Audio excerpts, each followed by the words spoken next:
ఇది మీకు తెలుసా? లండన్ నేచురల్ హిస్టరీ మ్యూజియంలో ఉంచబడిన 600 కిలోల బరువు ఉన్న ఈ రాయి కేవలం ఒక అద్భుతం మాత్రమే కాదు, ఖురాన్ యొక్క సత్యానికి ఒక ప్రకాశవంతమైన సాక్ష్యం కూడా. ఇది సాధారణ రాయి కాదు, ఆకాశం నుండి పడిపోయిన ఒక ఉల్క రాయి. ఈ రాయి స్వచ్ఛమైన ఇనుము మరియు నికెల్తో కూడినది అని శాస్త్రవేత్తలు తెలియజేశారు. అసలు విషయం ఏమిటంటే, భూమిలో కనిపించే చాలా ఇనుము భూమిలో ఏర్పడింది కాదు, అది మహా నక్షత్రాల విస్ఫోటనం తరువాత ఉల్కల రూపంలో భూమికి చేరాయి.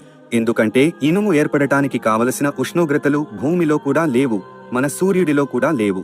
ఈ అత్యంత అధిక ఉష్ణోగ్రతలు కేవలం సూపర్నోవా పేలుళ్లలో మాత్రమే లభిస్తాయి. అలా పేలుళ్లు ఏర్పడిన తర్వాత బిలియన్ల సంవత్సరాల క్రితం ఇనుము కలిగిన ఇటువంటి ఉల్కలు భూమిపై పడ్డాయి. ఇప్పుడు గమనించండి, ఈ నిజాన్ని అల్లాహ్ ఖురాన్లో 1400 సంవత్సరాల క్రితమే తెలియజేశాడు.